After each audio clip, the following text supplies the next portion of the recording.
Hey, everybody. Welcome to another edition of the Wake Up Late with Dougie Show. I'm your host, Dougie Almeida from Danger Studios in Coral Springs, Florida. And it's a great night. It's the last show before the new year, the end of 2020. Get the fuck out. Yeah, there we go. So much for being clean. And I'm joined today by two funny men that I've known, Mr. Al Ernst. Hello, buddy. What's up? And Chris Johnston. What's going on, guys?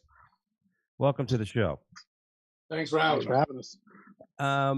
You know, I know, Al, you made some comments because before, usually the week of the show, those who are on the show, we have a little group message on Facebook.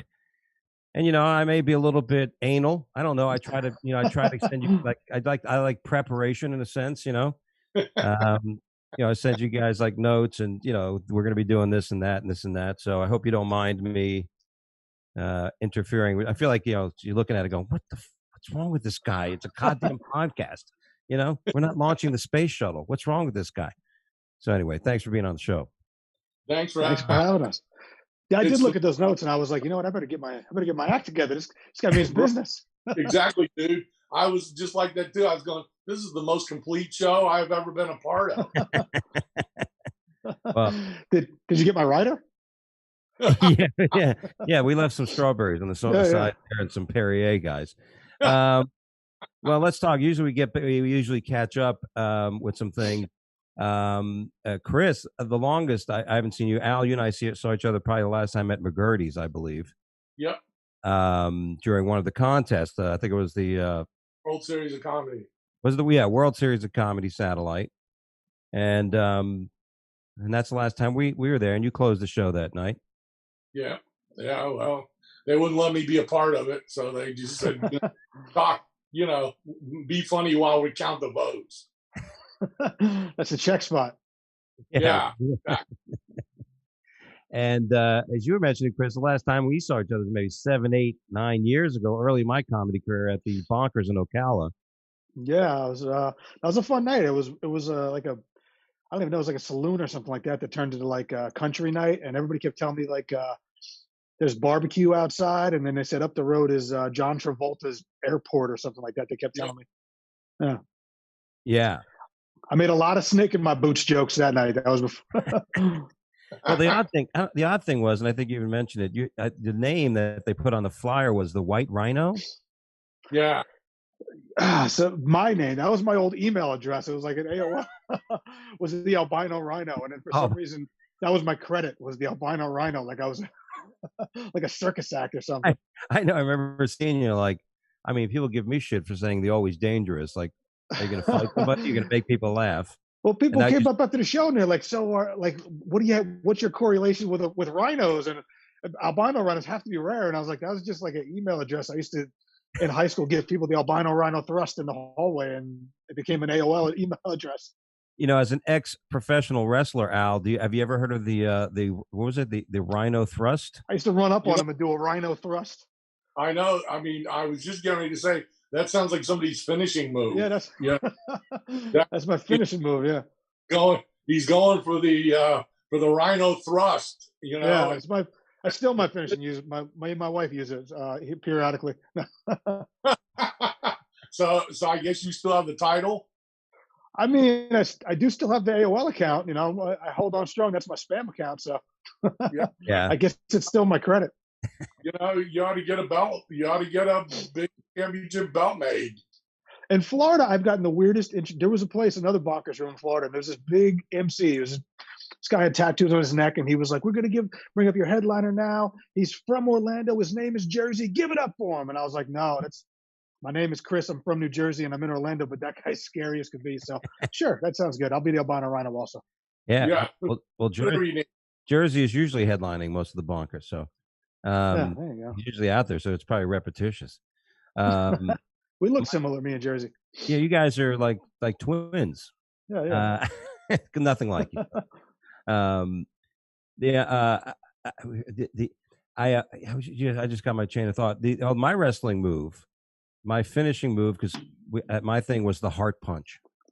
Oh, Oxbay. Remember Oxbay? I had the because my buddy had the claw. Right. He took that from Who's that? Who's that guy? Von. Rasky. Yeah, the bald guy. He used to come out. Baron von Rasky. I always loved in wrestling when they would grab their hand and be like, Yeah. you know, Well, Kerry Von Erich, the Von Erichs did it in Texas, but the original one was up in Minnesota. That was Baron von Rasky. yeah. That's all the people need to know. And I like the hard punch because I was a kung fu guy, you know, acted out, and I would do that like Bruce Lee 1-inch punch, you know, like, I called it. Yeah. And the hard punch. That was my finishing move. Well, the quick story behind that is that actually literally killed somebody in the ring, had a heart attack from Ox Baker's hard punch and legitimately died in the ring. And they, knowing wrestling, it's like the state fair, man. They used it from on out, Wow. Everybody got their nickel back. People, that's the one time one guy was there. Look, I'm going to show you wrestling's fake. And the guy watch this match. He goes, I told you it wasn't fake. The guy's dead. They really went all out. They hired the EMTs and everything for that guy. Holy shit. I have a joke that I'm still trying to tailor around, but I don't know which is more worthless, a Taco Bell receipt or a WWE referee. Now I always loved when you would come out in your opening because I watched Florida wrestling, Gordon Soley, Dusty Rhodes, Joe LeDuc, right? The Briscoe brothers. Yeah. I mean, these guys were, Sweet Sugar Brown. I remember he was a guy from Pompano. I remember we were all big. It was like, that guy's actually from near us in Margate, Yes, I kept realizing. Well, my record was 0-264. and how I got in was really interesting in that I got the job doing the minor league wrestling ring announcing, so I really got in by doing what ladies and gentlemen, now making his way to the ring area. That was my gig, and they decided they wanted to set up an angle where a bad guy was going to take out the ring announcer and the good guy would, come in and save me. So I ended up having to learn in the business what they call doing a bump. Long story, and not that kind of bump. I was going to say, well, there's probably a lot of that going on back there. That's a lot of industry type talk. Yeah. And the bad guy, it was Abdullah the Butcher. Oh, wow. Yeah. And the problem with Abby, who was the nicest guy in the world behind the curtain, but he was known as the madman from the Sudan. And the only thing he was supposed to do was clothesline me and go down. But he was so into the moment, he literally picked me up and threw me over the top rope onto the cement floor. And it's like Thunder Lips and Rocky. It's all show. Yeah. And so I get to the back, I'm being helped to the back. I get to the back and the promoter is like, Al, that was great. That was I said, yeah, fucking hurt. That's why great, and he goes, you were terrific, and he said, we need to train you on how to take more bumps so that if we needed somebody, and as it turned out, we were doing a TV taping, and this was well before cell phones and messages and everything else. Somebody didn't show up, and he goes, you got your gear in the back? And I said, yeah. He says, get dressed. You're the Inferno. You're wrestling twice. And needless to say, I got beat up so well that they loved me for a couple of years. I was gonna say that it is an art to be able to take a beating. Yes, and I could do it, man. I absolutely. If there's one thing I can do is I can take a punch. Well, and you've been in a fight. You ever been in a fight, Chris? I mean, with the albino rhino name, I bet some people said I could take on the rhino. Yeah, I mean, nothing great. No, nobody called me the Inferno or anything like that, even though I got the ginger going. That would have been a good name, the Albino Inferno Yeah. Rhino. Just stupid fights. I grew up in like a, urban area, and, I used to have to try to get into fights every now and then just to, I got into a fight once in school. I was trying to be a dumb bully and just try to act cool, and I was grabbing people's like food out of their lunches, and I grabbed somebody's chicken nuggets and walked away, and then I got hit in the back with a chicken nugget with sauce all over it. In like middle school, everybody made fun of me, and I'm like, now I got to really fight somebody. Somebody kind of called me out on it. And that's when I learned, eventually you keep pulling out the glove, somebody's gonna challenge you back to that duel, and you better man up, I guess. Yeah. Yeah. Don't be picking fights. No. I had that, being in martial arts since I was young, and I would get into fights. I was just telling somebody I had a few fights that by the time I got through middle school, people are like, don't fight that guy.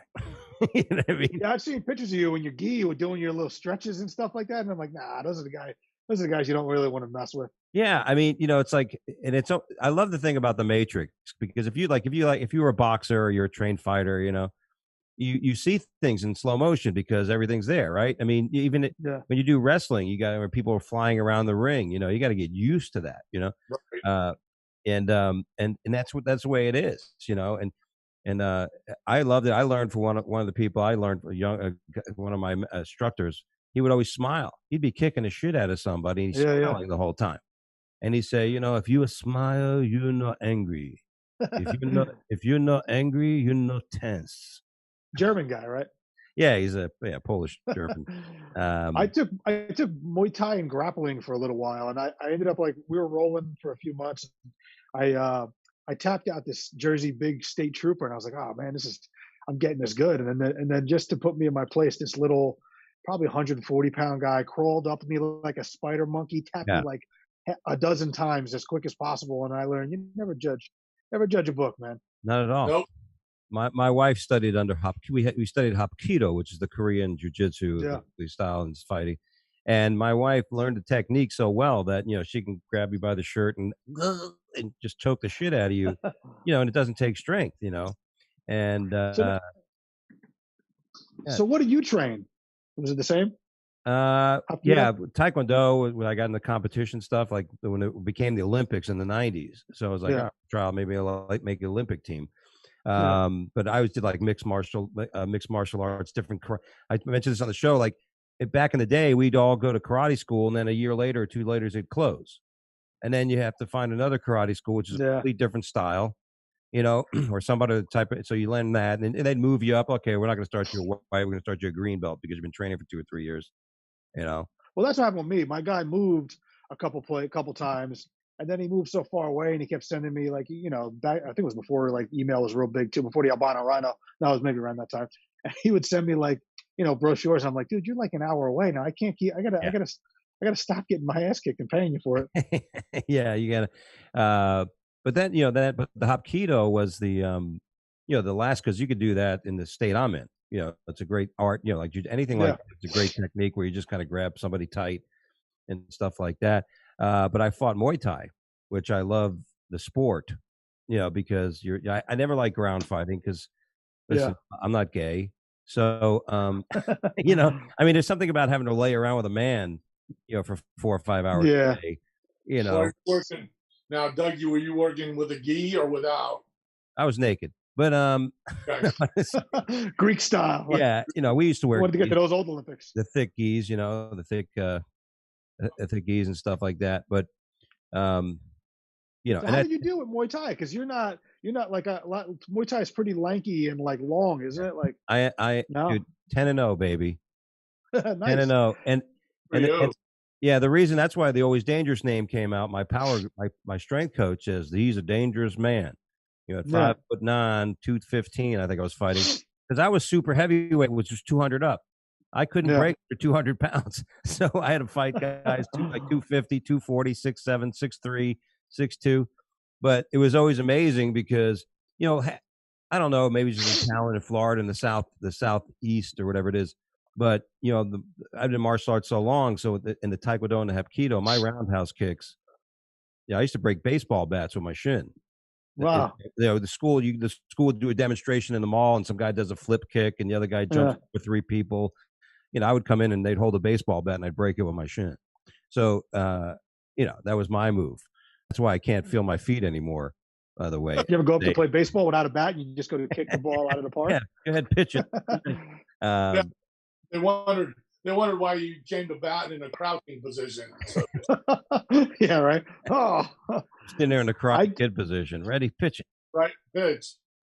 I tried Muay Thai for more, but a funny story. I've always worked in concert production as well as comedy, and we were in the green room once for Velvet Revolver. It's like Slash and Duff from Guns N' Roses. Love that.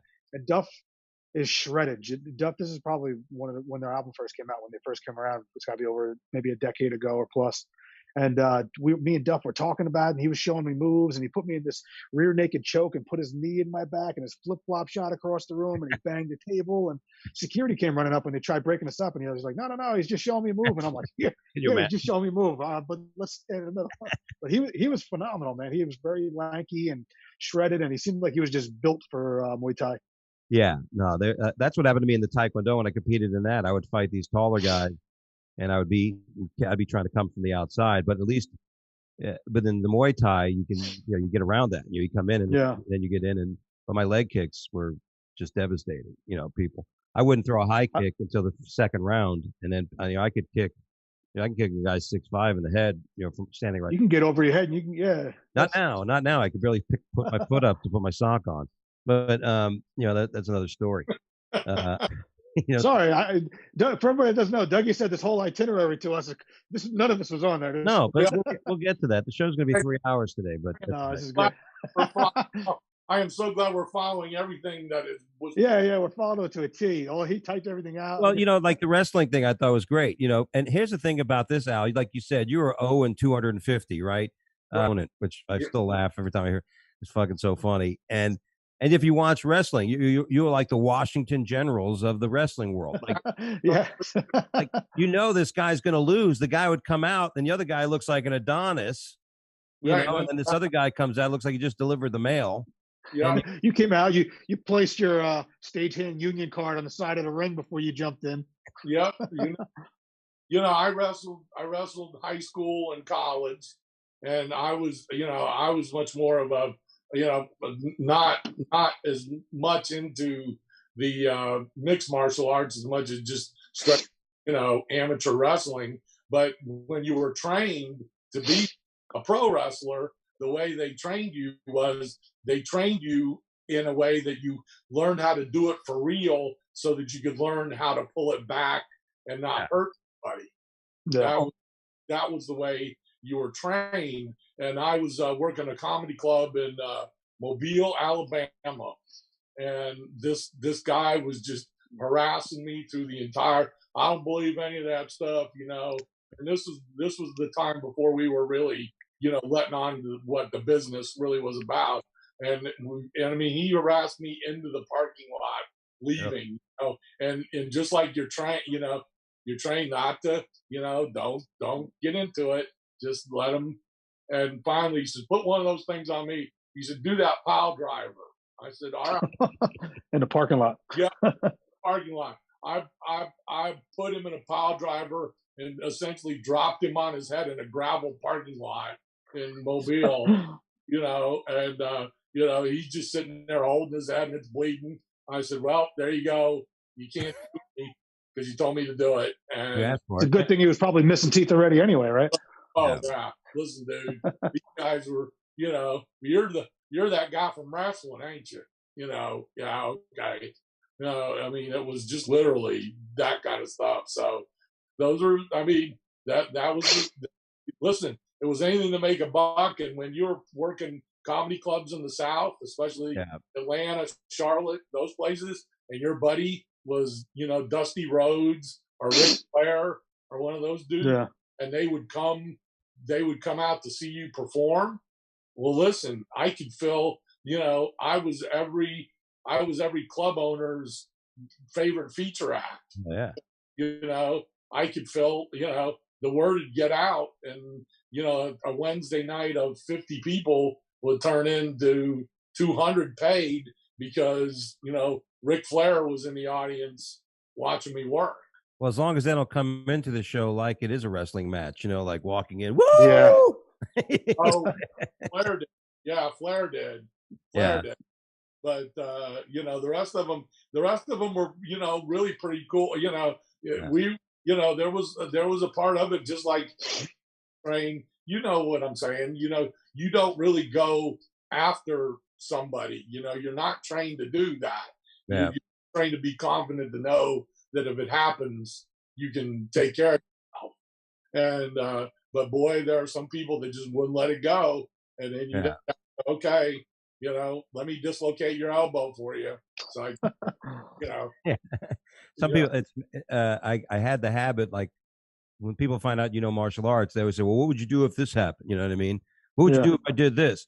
And you're like, well, you try to explain it. They're like, "Oh, see, I would have hit you." So after a while, I said, "You know what? I'm ready." So anytime anybody ever asked me, "What would you do if they went like that?" I'd just punch them in the face. Like, why'd you hit me? I'm like, you were going to ask me what I'd do if somebody tried to hit me, and I'd hit you before you hit me. That's what I do. You know what I'm Yeah. saying?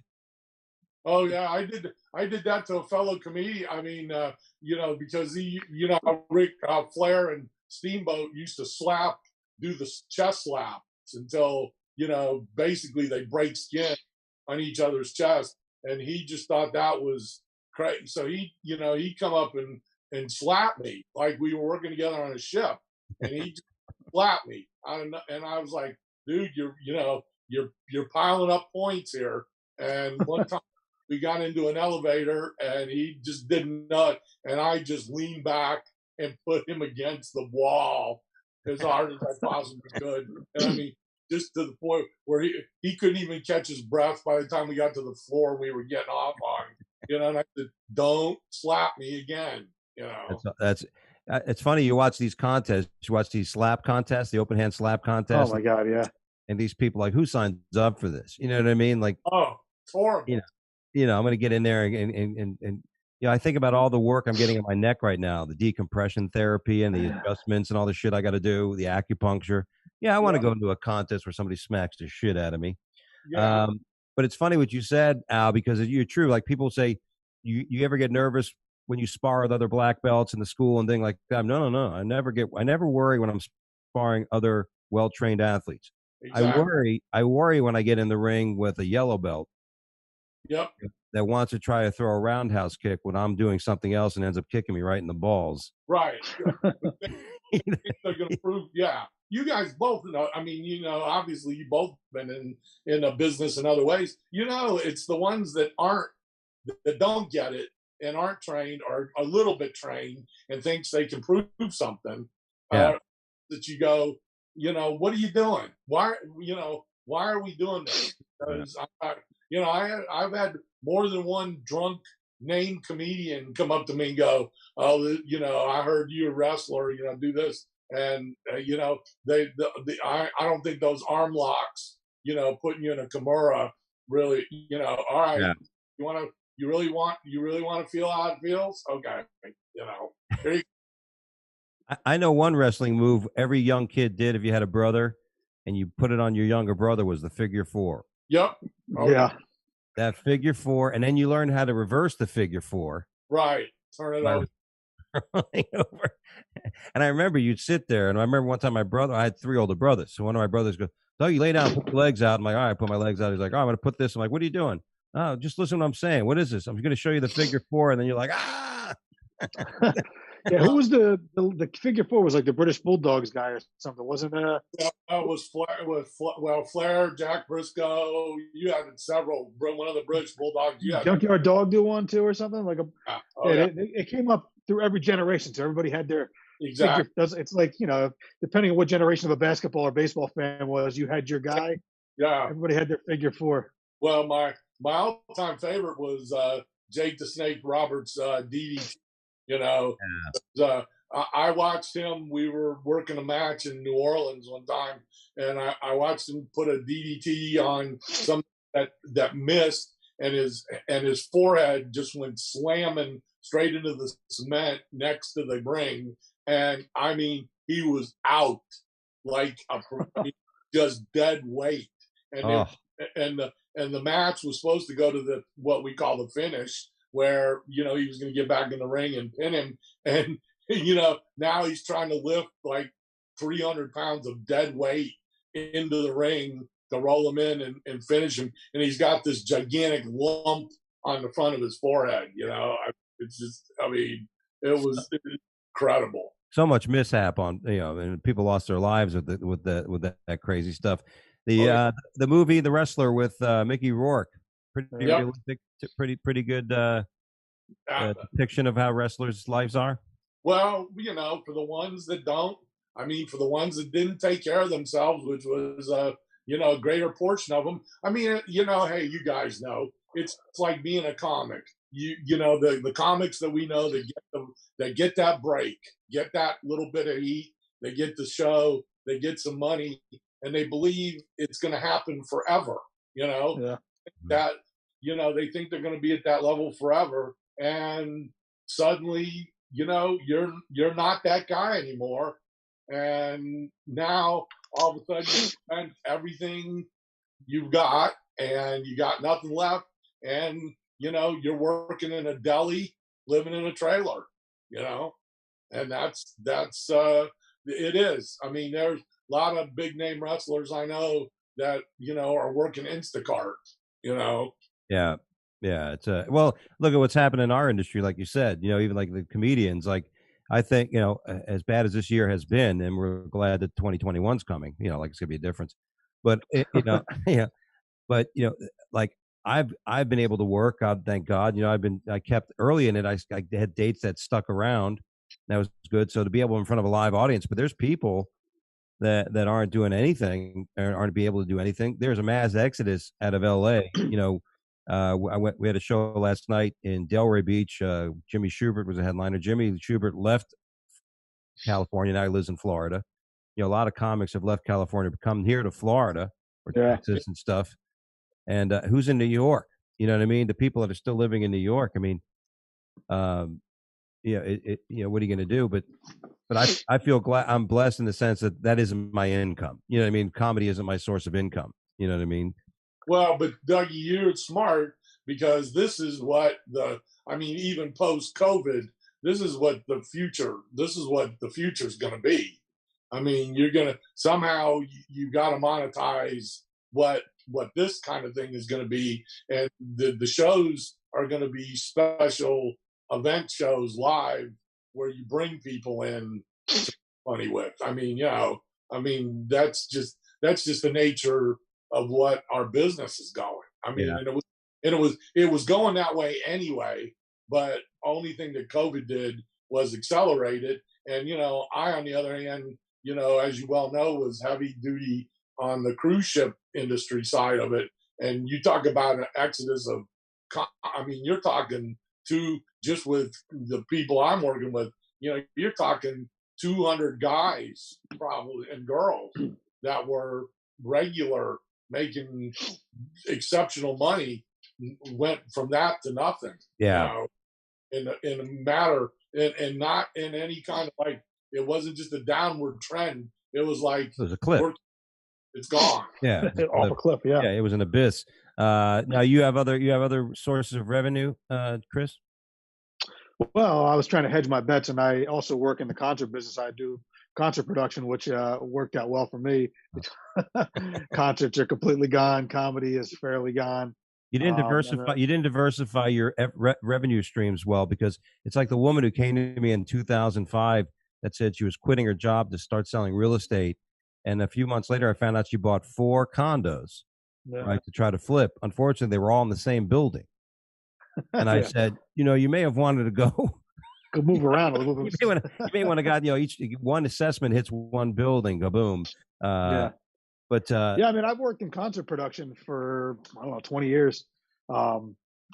So I've always done that, and always, been on the production side of it, dealing with lighting and audio and stagehands and everything.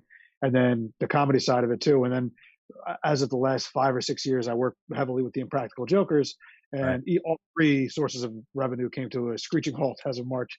I was going to say, by the way, how'd that work out? Hooking up with those guys? You knew them, or previous relationships? It was kind of like I used to open for Artie Lang a bunch. I opened for him a bunch, and they came to a show, saw me open. They came to see him and actually saw me opening. And then through my other job, I ended up promoter repping one of their shows at a theater early in their careers, and they were like, "Hey, you're the guy to open for Artie, right?" And I was like, "Yeah, to get you in the rotation." And then it took a little while, and then their manager got me into the rotation, and I started being one of the guys that opens up for him. And then I double dip as I deal with production with them too. So I believe it. yeah, Yeah, but it was great. We're supposed to have 40 And shows this year. We're doing, I got to perform in arenas and amphitheaters with those guys, and it's amazing. And then, all three sources just came to a screeching halt. that's horrible. The arena. Tell me about the arena because I've never performed in an arena. I saw some of the photos. That the timing on that's got to be because when you play a big room, you got to change the tempo and what you do. Yeah. But an arena, I mean, yeah, it's amazing. I mean, it's totally different. Like you said, the timing is totally different. I speak quickly. I have to really pace myself, slow down. So if I'm yeah, going in there and I'm doing like 12 minutes opening for them or whatever they got me doing, some small, they're the main event. I'm going up there in front of 8, 10, 12,000 people. Um, I got to quickly win them over. But, if I think I got 10 minutes worth of stuff in a 12-minute set, I look down and I only get about, 8 minutes of it in yeah, because it's just slow. You feel like the laughs come in waves, they're slower waves. It's great as a novelty, but it's a little too big and echoey. Like a lot of sometimes we'll do like these old theaters, these old plaster theaters that you don't even need a microphone for. Just yeah. 4 levels of balconies, and you can feel like the pounding of laughs are coming in from every angle, and those are amazing. Amphitheaters are tough. They're outdoors. Like you Yeah. feel like everything, the laughs just kind of go away. And no matter how well you did or you think you do, you're always like, the tight comedy club where people are kind of stacked on top of each other and you just feel the reverberation. Like there's still nothing that beats that. Yeah, the tight low. you're right. Yeah, it's a rhythm. I mean, I've had just dumb luck, been able to tour and open with Kenny Loggins, Nice. and I'm all the right. difference between working. I'll tell you what, being a comedian and opening for a music act versus being in a straight comedy show. I mean, and you've always got that stupid ass guy from the radio station that MCs it and comes out and goes, Yes. "I'm Joe from the Morning Zoo, and are you ready for Kenny Loggins?" And everybody goes nuts, and he goes, "But first, and We, then you we got a know guy that's going to make you laugh. Comedian that's Al. yeah, and you can just watch, the whole crowd, just I mean, you're so far behind the 8 ball walking out there at Yeah. that point, and then you have to, then you win them back over. But I mean, it is a slow. I mean, like you said, man, you couldn't have said it better. It's that slow tempo that you can't pull your club set that you're used to, hit, hit, hit, hit, Yeah. on punchlines. I mean, it's the Right. reverberation. You have to make sure you enunciate. You got to talk slower. It really does mess up your rhythm until you really start to get used to it a Yeah. little bit. And then dealing with like those guys too. They have kids. They put 16 plus recommended age on their ticket, but they have younger kids that come out, so you Yeah. have to play with that a little bit. Fortunately, they do have IMAG. They have the two big video walls on the side of me, so you can look up and you can see that they can kind of see me. And there are camera guys in the pit that'll take if I do any kind of crowd work, which is very limited in those kind of Sure. settings, they'll pick up the people that I'm talking to so that at least the people way in the back of the arena can kind of see who I'm Yeah, referring to. Otherwise, it's that's just got a to be joke there. hilarious doing crowd work with like 20,000, 30,000 people. Hey, you. Who? It No, is. not I that guy. won't do That it unless I guy. see the camera guy. Yeah. Yeah, right. He picks up the wrong guy. Yeah. Unless the camera guy is there. And I mean, that's the other thing too, is you got to be conscious of all this in front of these people. If I know that there's a bit that has a tag that's punt that I can refer to the crowd in, I have to keep an eye out, know that camera guy is there, and he's going to be able to focus in on the person that I can call to, and if I look up and I see that he's got the timing or the director is cutting to that scene at that point on that IMAG wall, then I'll continue with it. Otherwise, I got to abort mission, and you got to do all that quickly in this Right. setting. It's And you're nuts. bad. I mean, you're just doing that in your own calculation. Yeah, yeah. Yeah. Well, you can't let them, hey, you want to do crowd work on top of the fish tank at the Bass Pro Shop that I got. And I mean, sometimes it's not really crowd work. It's like preset crowd work Yeah. that you'll do. right, And right, you'll find the guy with the red shirt, or you'll find, but yeah, I got to keep, a lot of times if there's like a lot of times nowadays they'll have like somebody doing the sign language stuff, and oh you can yeah, at least point to them and make the same joke, and then they'll have it on the IMAG. But for the most part, in an arena setting or an amphitheater, that stuff's few and far between, man. That's funny. It's almost like you gotta perform your comedy in Morse code. Uh, Yeah. to put it out there. Well, I'm glad that this is the life we lead. We've got professional wrestlers being thrown out the ring. You got I don't know anything crazy you've done, but you're a responsible guy. Family and everything, and keep yourself busy. I read stories and I wonder why people do certain things. Like, I'll ask you guys some quick questions. You guys get on roller coasters? I love roller coasters. Yeah. Do you? I figured. Huh. Al, you don't do roller coasters, right? but being a fat guy, I can give you uh, the most recent roller coaster experience that I Yeah. had, which was the Busch Gardens. I took my little brother to one of those Halloween Fright Night deals. Yeah. He had to ride that roller coaster, and the seat on that roller coaster is smaller than the coach seat on an airplane. And luckily, I'm pliable, so I was able to get into the seat, but I couldn't pull the safety bar down. And Oh. I was positive that they were going to do the fat man walk of shame, where where they would say, but instead they were like they called a team of these little pith helmet assholes over, and they start pushing the safety bar down on my chest, yelling, "Breathe in, sir! Breathe in!" Breathe in. And Don't then, worry, we got the crowbar when you get back. honest to God, it looked like a Play-Doh fun house. I mean, because I had fat coming through every part of the place, and it finally clicked in, and my 11-year-old little brother is looking at me going, "Isn't this great?" And I'm like, I can't, I literally passed out the minute the roller coaster started upward, Yeah. because the rest of the blood in my head was gone. Yeah, I don't do that. I have too many, little neck issues and stuff from fighting and things like that. I can't even deal with those reality. In fact, I won't even get on a ladder. Okay, let me just be honest with Really? you. Fuck a ladder. Like we didn't do Christmas ornaments this year. We're like, no, because I'm not going to get on a ladder, right? And now it's always great the day after Christmas or so when you realize I didn't do any. I don't have to worry about Yeah, taking you it got all to down. clean up No, work. I'm Well, fucking. what is the deal? You guys tell me, and maybe up in Jersey it's a little bit different because of the colder weather.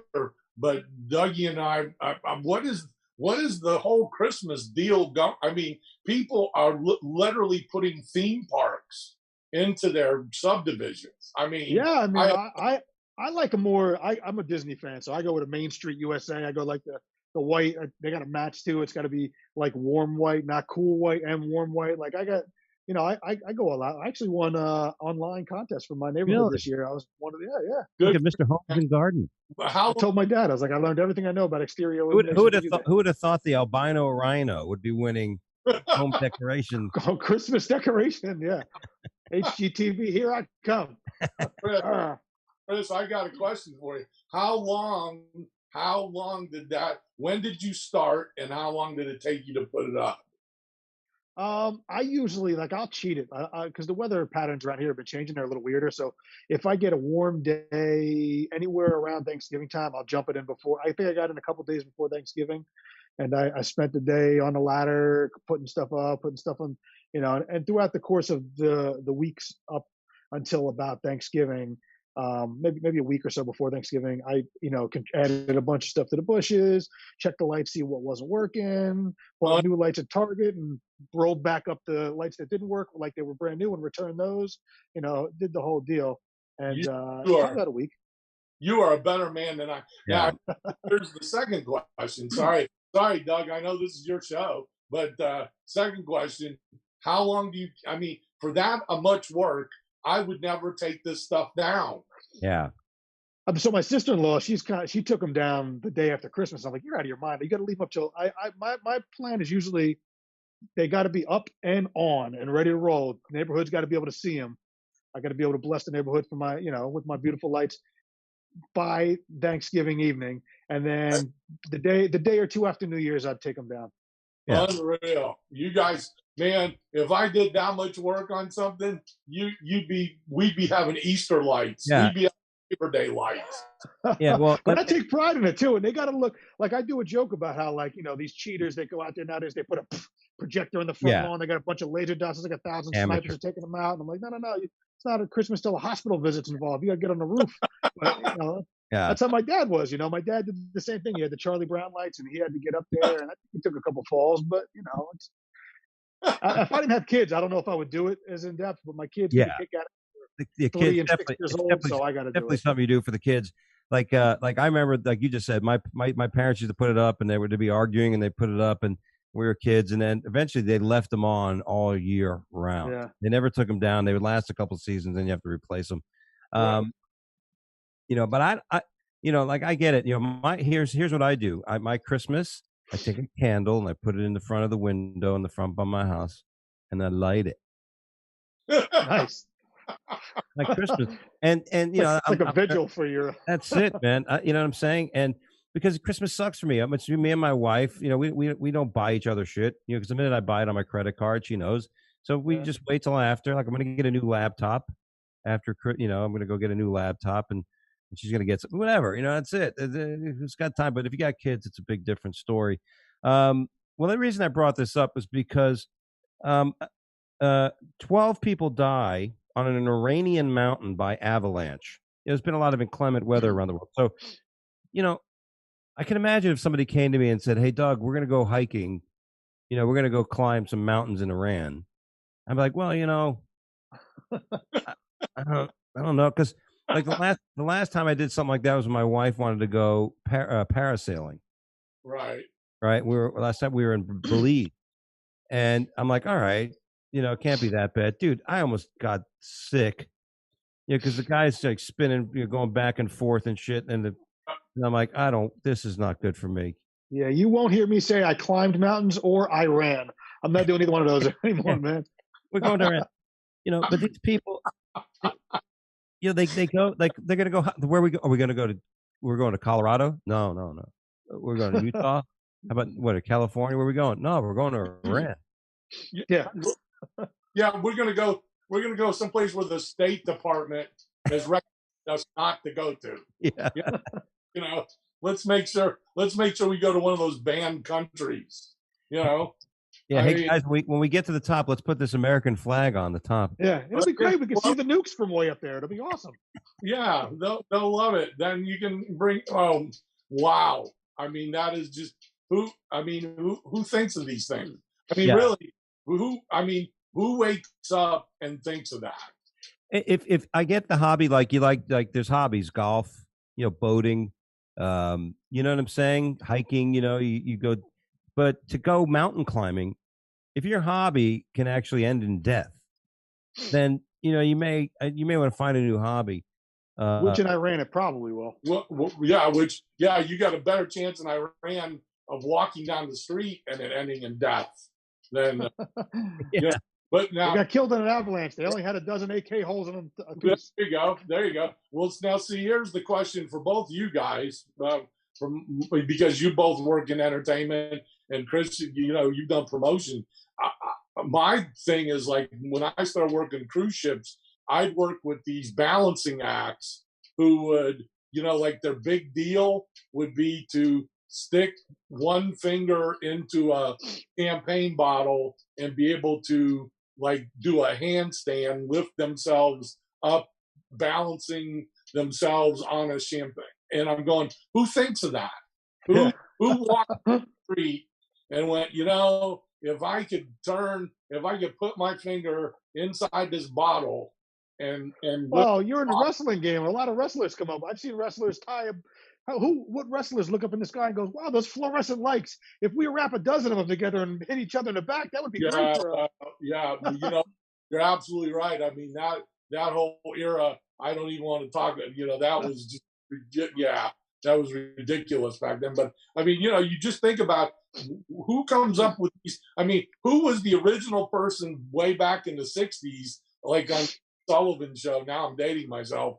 That said, if I spun these plates on a, on some kind of bamboo stick, that people would just be totally entertained if I could get 12 of these plates. Yeah. I was just talking about that on the show a few weeks ago. It's like, remember those, like Eddie Brill was on the show and we were talking about that, those odd, like, these variety acts, right? Right.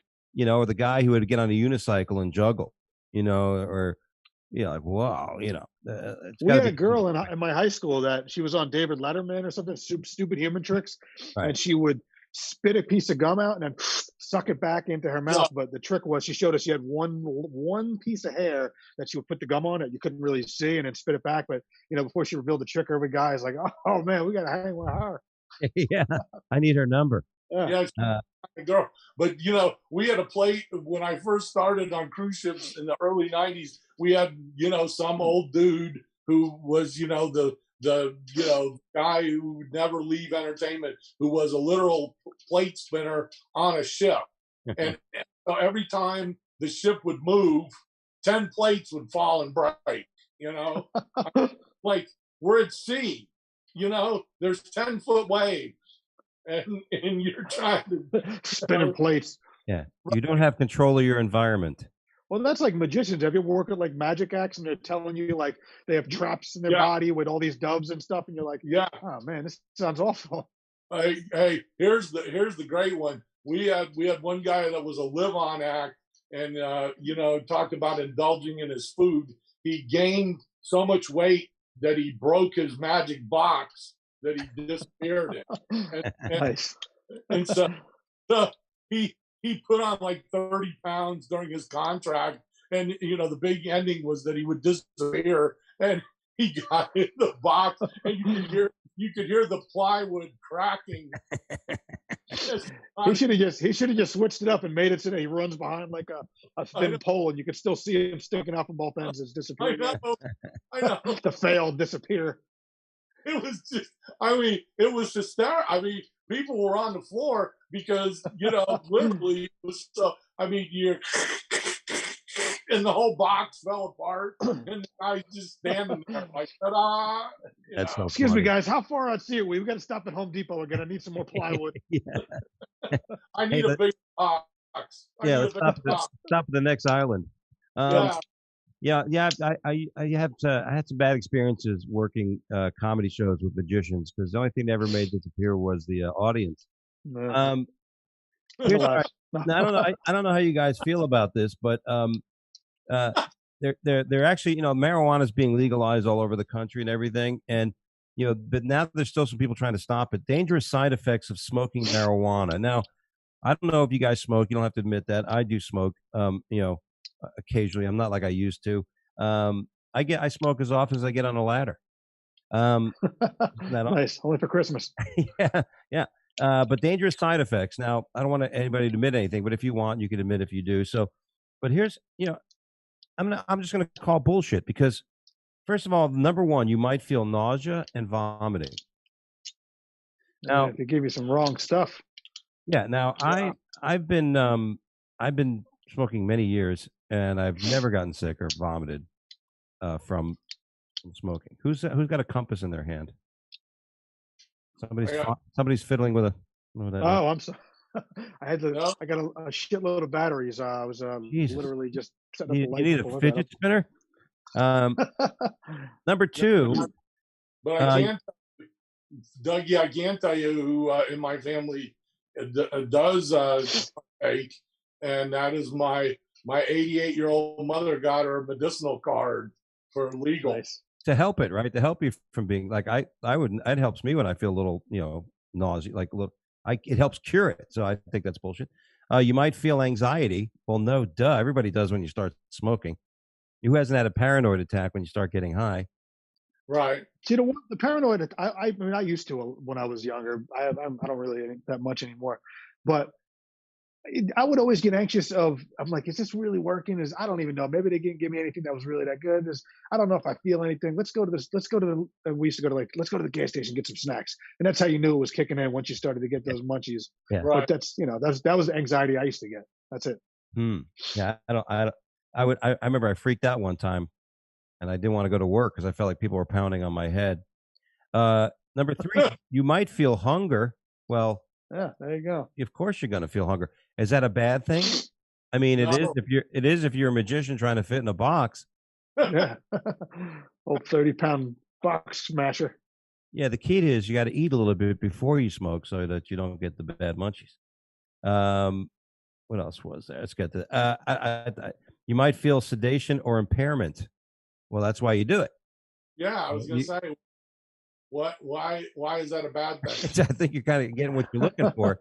I want to feel a little sedated, Right. a little indica, and then a little impairment. Yeah, I want to stop thinking about shit. What else was there? You might impairment. What else is? Oh, you might develop psychiatric health concerns. Well, yeah. Oh, sorry, getting schizophrenia. What do they mean? Psychiatric health concerns. You might develop psychiatric health concerns. You know any potheads that are freaking out all the time? No, not unless they. Well, here's for you guys. Would you rather perform in front of a group of manic drunk crazies or a bunch of people stoned?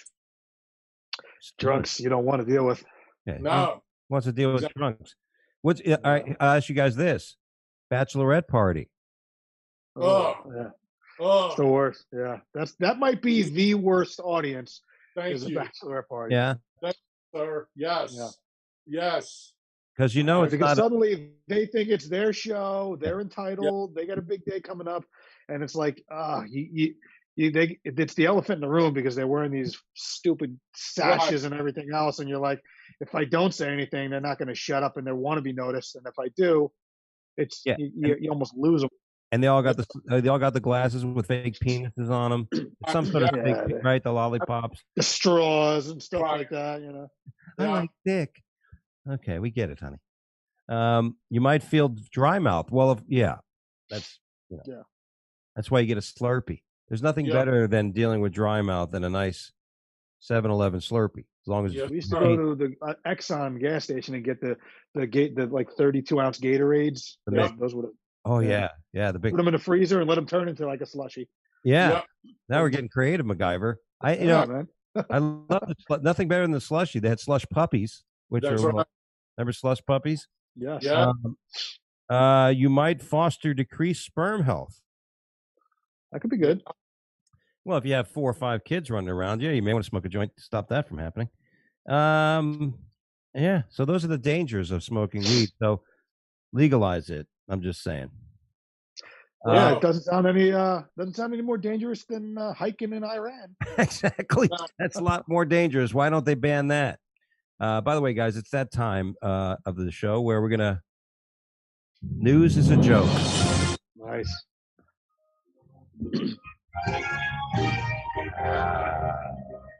The news is a joke. This is where 3 comedians on a Zoom show go over the news and make fun of it. Wendy's employee reportedly shot over argument about extra dipping sauce. I get it. They never give you enough dipping sauce. Nope. No. Right? But you got to go in, and that's why I miss about going in, because you got to be able to secure and your own. You got to be able to grab your own from the little basket thing. Right. But my question is, Wendy's. I'm more upset with Chick-fil-A. Those are the ones that they don't give you enough dipping sauce. Chick-fil-A. Yeah. You try to ask him for an extra pickle. Oh, buddy. They'll think when I eat Chick-fil-A sandwich, I navigate around and I look and I'm like, oh, I see the pickle bite coming, and I get myself ready. I don't want to get the pickle up front. That's like a premature. Really, situation. you save the pickle. You bite around. I bite like a moat around the outside of it, and then I wait. I get to that pickle in the middle. And I thought only fat guys thought like this, but it's like when I'm eating a sandwich like that, right? And then let's say you have the bread over it, and then you have a big piece of chicken kind of coming out the side. Do you eat that part first? No. Or do you save that part sticking out for the last bite? Hey, that's the big end. That's the big kahuna right there. Yeah, that's like so. Here's another thing too: is this is where I get anxiety is when I'm in a situation like that and I get to that last bite. Is if the kids are running around or something, that's when I get like, guys, you got to leave me alone because if I drop this bite that I've been working around, this whole sandwich, that's like being the Falcons losing the Super Bowl. Like I don't want to drop. This is the one that I've been working for this My whole God, time, kids. it's almost like you Yeah. putting all those lights up, and all of a sudden one doesn't work. And Yeah. they all go out. Yeah, I worked hard for that, and I should have There did you that go. in advance. Well, there you go. That's a headline. Now, this is a great story. China lowers age of criminal responsibility to age 12. After I guess they got so much crime in China, all these young Chinese kids, 12 years old. So if a 12-year-old, steals a Slurpee, then he could be seeing jail time in China. What do you think? Work, going to work camp. Yeah, you think that's it? The first thing I think of is locking up the Indiana Jones kid, man. It's 12. Dr. Jones, Dr. Jones. Dr. Jones.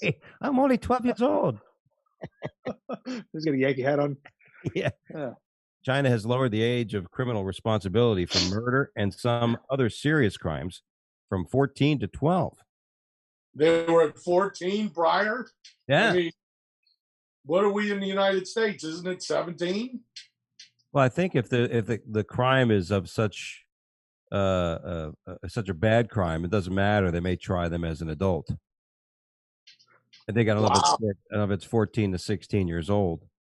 See, I try to think because it's hard for me. Obviously, we're all removed from it, but like I have a 12-year-old niece, and if she killed somebody, like she's at the age where she's responsible enough to like babysit my kids sometimes for a short amount of time. She's got to know she did something wrong. I don't know if I mean, she's not like, oh, I'm only 12. You got to she got to be responsible for that. Yeah. Yeah, she got to know something's wrong. Yeah. All I know is when I was 12 years old, I was trying to figure out if I liked using Vaseline or soap. Thank you. Which end? No. Yeah, the issue whether to lower the criminal age responsibility came to the fore after a case last year in which a 13-year-old boy confessed to police that he had killed a 10-year-old girl. Damn. Wow. I mean, I guess you have to get deep. I mean, maybe look at the malicious intent and all that stuff too to see, I don't know. Yeah, I mean, what if you're the parents? You want this kid? It's awful. I would, then they would have to try me. I would have to kill that kid. The kid killed my kid. I have to kill that kid. Yeah, right. If somebody killed your kid, little kid, hey, I have to give him a heart punch. Give him a heart punch, man, or the DDT. I could kill a 13-year-old with a heart punch. If that won't kill him, maybe soda will. In this country, refill ban for sugary drinks. No more refills on your drinks. Now, I would normally say that's not fair, but then as I've been when I was touring the country and eating in all these fast food places when I'm on the road, and you watch these families that are getting Obamacare and all this free health care, meanwhile their kids are going for their 5th refill of cherry Coke. You have to polishing a Big Mac and a chicken sandwich and a large fry, right? That these kids are going back for soda. Meanwhile, I'm paying $1,500 a month for health care. You know what I mean? But all your packages are going to be delayed. You ever stop at a truck stop at one of those places and you see the size of these things these truck drivers are filling up? Yeah, there you go. Well, like just so. Oh, when they go in and these truck drivers, they got like 100-ounce things. They got the passenger seat is for their drink, man. They strap it in. But don't you think like you go into these new machines where you can pick your like the Coke machines where you got like every drink that Coke makes. Oh yeah. They got the digital chemist in there mixing it up for you. Yeah. My question is why are we letting people go back? I mean, how did that in the first place? You can get 900. I mean, I've taken the same cup to a movie 15 times and never paid for it. Nice. Okay. That's good. Those days are gone. No. Yeah. So, Dougie, I got to ask, which country is that? Because that's here. That's here? Don't you think they got other things to worry about besides how much sugar we're drinking? Yeah, I think there's a couple other viruses going on. Yeah. Oh, Yeah, well, that's a good thing. That's important. I'm trying to see where. Yeah, it's definitely here. Well, Michelle Obama wanted to have. They tried to change the school lunches and stuff like that. But I think that's how you know the country's in a good direction when they're looking for stuff like that to deal with.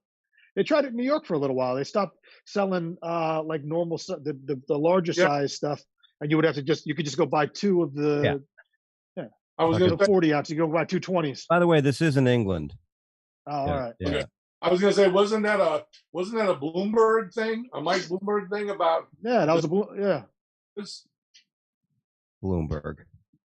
But how long do you? I don't want to get to it, but do you think De Blasio? You think he'll? I mean, this guy's going to be strung up somewhere eventually. They're going to find him Yeah. beaten in an alleyway. Yeah. By both sides. Yeah. Yeah. I mean, nobody likes him on either side. Nobody likes neither one of them, him or the governor, and they don't Yeah. like each other, which is a good Yeah. recipe. Yeah, that's good. Just fire each other. Yeah. We, back before the pandemic, we used to travel a lot. But how did you feel about this? A passenger flight in Nepal lands in the wrong city. Yeah, I saw Nice. land. Isn't it Yeah. bad? But it was like I could see it happen if it was like, hey, we got a problem here. Like I was on a flight once, and the landing gear was not coming down. They had to make an emergency landing. But if it's just some guy that was like, ah, man, I was thinking I was going back to my uncle's house or something like that. That's Yeah. I'm like, you go into the cockpit. Would you have the map backwards? wait a minute. Yeah. Yeah, I thought. Wait a minute. We're not here. Wait a minute. Portland, Oregon, or Portland, Maine? Which Yeah. one? My Waze froze. It's funny you said that because the first time I did shows in Portland, I set up. I had to get a rental car because I was doing this like Northwestern tour thing, and I ended up getting a rental car. And I said I went on there and it was expensive, and I went back. Oh my god, it's so much cheaper all of a sudden. So I rented the car. Well, it turns out that I rented the car from Portland, Maine, Nice. instead of Portland, Oregon. Listen, sometimes these things happen. Who of us have not gotten off an elevator and walked out and realized it wasn't the right floor? And but you still act like you're on the right floor. Yeah. I mean, Yeah. they must have moved. They must have moved the whole store.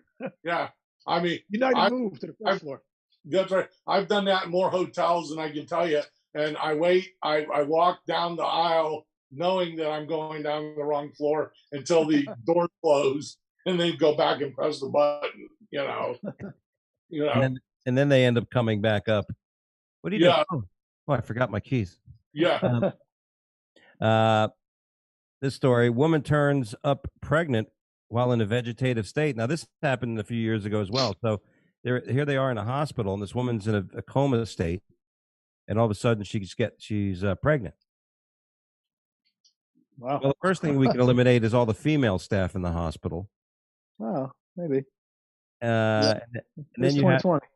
I mean, think about the low life that goes into the room and says, you know what? It's kind of lonely. I can't afford one of those sex robots. Her monitor gave a couple beeps. It sounded like a yes. Yeah, I took the beep as as consent. I took the beep as consent. I love that. Yeah. You know what, buddies? Who has the money for GHB these days? So let's just go ahead and wait for them to do it themselves. We don't have to put anything in their drink. Who needs the Bill Cosby these? Yeah, Maybe it was Jesus coming back. yeah. I'd like to order her a Cosbypolitan. A woman was raped and got pregnant all while she was in Hacienda Healthcare Facility in Phoenix, Arizona. No one had any idea that she was pregnant and were stunned when she went into labor last week and asked everybody to sign her baby shower list. Wish list. I would get ready to say that Hacienda Healthcare, she's going to be living off of that lawsuit for quite a long time. Yeah. Or her family will, but she won't be able to spend it. Somewhere there's a guy working there he's asking for extra hours. You gotta find out who wants to. Oh no, I work late, man. I work late. I work late. I work extra hours. Sure, I can stick around and mop the floors twice. Yeah, I'll turn I'll close the place down. Yeah, I'll lock it up. I'll lock it up. Or go ahead. Yeah, yeah. Go and go home. I got it. I mean, a condom, like, I don't know. I guess, would you wear a condom if you're making love? I don't know. That is Those beds aren't even comfortable. I don't know. I guess you could adjust the angles on those beds pretty easily. Huh? You know, they move around. They got a lot of contraptions. Oh, dude, that is just that thought. Even just that thought. It's like trying to pick what's his name off the ground after he smacks his head into the ground. Yeah, it's true. You know what I'm saying? Our last story was a great story, and I don't know. Again, you pride at the work you put in your house there, Chris, with all your decorations and stuff. But you probably saw the video of a Kentucky man using a flamethrower to clear the snow off his driveway. I literally saw that, and then I keep getting articles. I mean, like things that pop up on all my feeds for you connect to a propane, and they're like, you can remove snow with it. You start, who the hell is you? This is the Home Alone contraption, man. So what's he at a gun show? He's at a gun show, and he's going, I can use this flamethrower. No, just clear snow out of my driveway. Wow. I think it makes it a lot funner. You know what I mean? Like, the idea of having a good tool, right? Like, if you got to do a job, like if you have a good tool, it's a lot easier, right? I mean, that's but Dougie, you comparing it to the right wrench, having the correct wrench. Well, I mean, your neighbor gets like a new snow blower, and then your other neighbor gets like a quad with a thing on the front, and the next guy gets a pickup. You come out there with a flamethrower, you win. That's it. You know what I'm saying? Like Running Man. When you own the neighborhood, people are just dropping shit off at your house. Imagine if you get gigs like that. You're like, hey, I see you got that flamethrower. You want to come over? I'll throw you a 20 spot. You clear my driveway for me. Well, it was amazing. Like when I went up to North Carolina, South Carolina, because we're looking for a new house, and we figured, I wonder what it'd be like to live in the mountains, like Henderson, North Carolina, just outside Asheville. Beautiful homes. You have a deck outside, and you're living in the trees on the mountain. It's beautiful. But it was funny. One of the houses we went to look at, the lawn guys came, right, and they didn't have lawnmowers. They had all leaf blowers. Yep. They don't have yards to cut. The yard doesn't really grow in the mountain. You know what I mean? Yeah. It kind of just mats down on but they come out and they just blow the house with leaf blowers. That's great. Yeah. But look at this guy. This guy may go, hey, fuck the leaf blower. I'll screen cap and tag, because literally I would say probably a dozen times this week I've had things pop up in my news feed about getting a flamethrower, little flame thing that you attach to a regular a propane thing for your grill, and you can flamethrow snow. Yeah, man. It's all the craze. It's all the rage in 2020, 2021. You'll see. That is the greatest story. Well, we just don't have that kind of stuff in Florida, Well, you guys got your own headlines of Florida that usually top us. Yeah, we've got plenty of idiots. You know what I mean? Like I was a Florida idiot almost. I told the story when the last time I was in Colorado Springs. It was snowing hard all day, so I stayed in the hotel room. I'm a Florida guy. I had Chuck Taylors as sneakers. I can't be walking around slushy and slidey streets with fucking Chuck Taylors. So I stayed in my room, and I go downstairs to get in my rental car to go to the gig, and there's like 5 inches of ice over the top of the car. I'm like, whoa, what the hell do I do now? I got to call Uber. I got to get an Uber. I'm like, no, I'm not a pussy. I'm going to do this. And so I got the ice scraper that the rental car company gives you. I start scraping away, and I'm like making Sundays on the side, in a Uruguayan street. An ice shaver. And I'm thinking, so I almost went back to the hotel and got a hot pot of coffee or the hot water. Right. Thinking It's a flamethrower. Yeah, it's my version of a flamethrower. And I was going to, I should ask this guy, hey, guy, bring your flamethrower. I got those ice on top of my car. Just be careful. Don't scratch the paint. Yeah, don't hit the gas tank. Yeah, so, and I'm thinking to myself, I was about to walk in. I go, that doesn't seem like a good idea. Then I realized I'd probably shatter the window. And then, of course, it came back to me. Oh, one of these travel channels. Yeah, I remember watching it. It's like, oh, if you ever get ice on your car, and just turn the car on and turn the defrosters on, that ice will just come sliding off. So thank God I averted a major issue.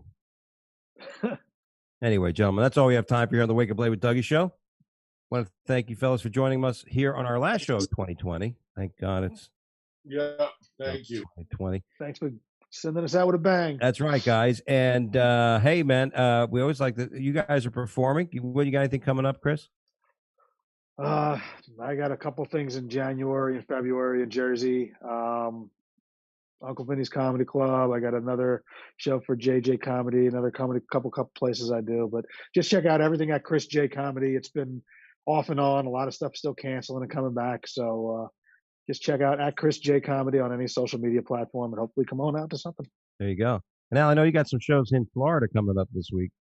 Yeah, tomorrow night I'll be in Daytona Beach at the Hyatt Regency doing a special show. Then on New Year's Eve, I am at McCurdy's Comedy Theater in Sarasota, Florida, where we are just about sold out at COVID standards at 50% occupancy, but there are still a couple tickets available. And then I make my third ballpark debut.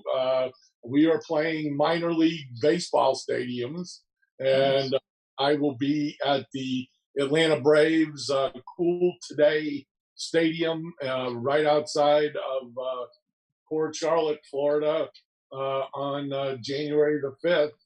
And we put the microphone on home plate, and this is my third quote unquote stadium show, and looking forward to doing that, as well as all these Zoom spectaculars.